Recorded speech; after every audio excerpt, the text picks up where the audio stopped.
It's a dog production. Very dog production.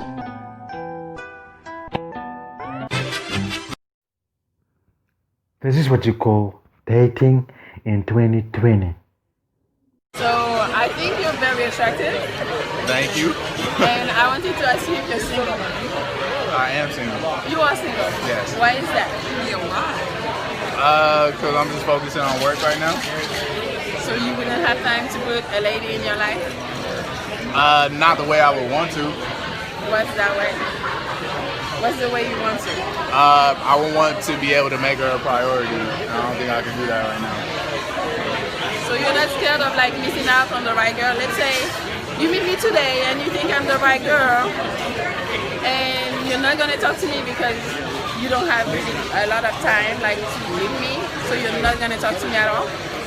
Well, if you're the right girl, but I treat you wrong because I don't necessarily have the time to devote to you that I wanted to, then I don't think I would do either of us a good service. That sounds really good. Usually guys are not like that. They kind of lie and they kind of act like, oh no, I have time for you, and then once they get what they want, they just kind of like disappear. But you're not that time. I just wouldn't get involved. I don't think I'd be able to. How old are you? I'm 29. You have kids? Nope. You want kids? I don't know. You don't know? Okay, that sounds good. So what do you do that makes you feel like you're too busy to be in a committed relationship that you want to be in? I'm just in transition right now. Okay. So I graduated from grad school last year. Got a job in the field I went to school for, Okay. but it's not necessarily You're not fulfilled? that, and it's not necessarily paying me what I would hope Okay. for it to. So I made enough connections in that industry to be able to like keep a foot in it while Okay. I have a job that can support me like financially as well. So I'm just trying to that's do totally both. understandable. Yeah, I know they're jealous. We're coming for you. We're gonna ask you. I need to know why Colin is on. I'm just talking. We're coming for you. Oh shit. You're here. It's fine. Your hair is fine. I know, look at his face. Hey, it's John's birthday. Is it? Can we sing happy birthday to him? Happy birthday. Thank you. It's his birthday. Oh, hey Scorpio! Happy birthday! Her birthday was October 30th. Mine was November 2nd. Okay. Scorpio! Alright. Thank you so much. Oh, wow. I hear an accent. Where are you from? I'm from France. Okay.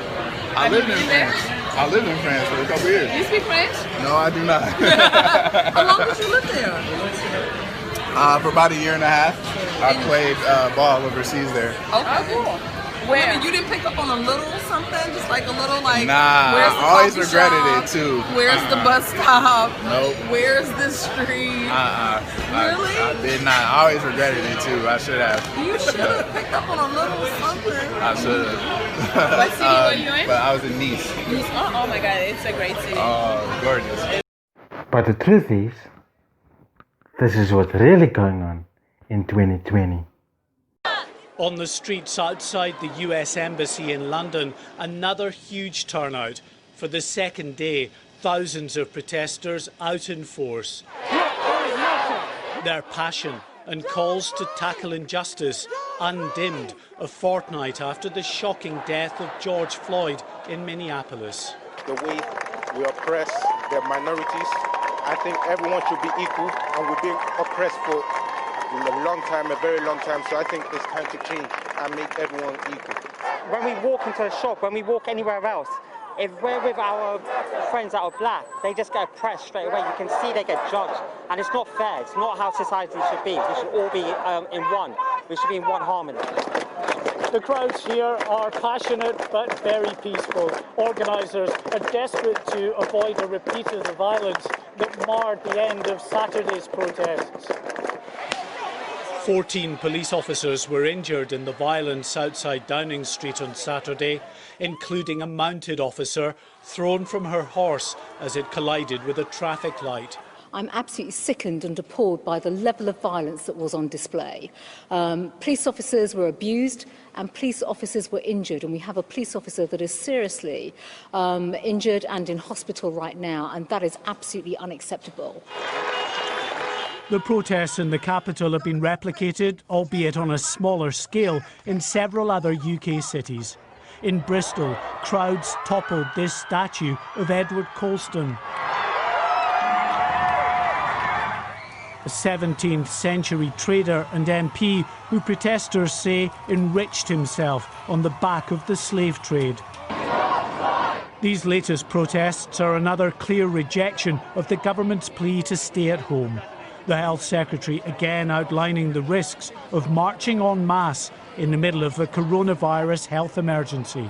It's undoubtedly a risk. So, I support very strongly the argument that is being made by those who are protesting for more equality and against discrimination. But the virus itself doesn't discriminate, and gathering in large groups is temporarily against the rules precisely because it increases the risk of the spread of this virus.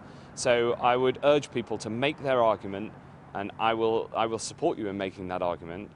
But please don't spread this virus, which has already done so much damage. George Floyd! As protesters again congregated in Parliament Square and the area around Whitehall, police reinforcements were close by in side streets, hoping they won't be needed, but ready in the event of trouble. Mark White, Sky News. It's a dog production. Very dog production.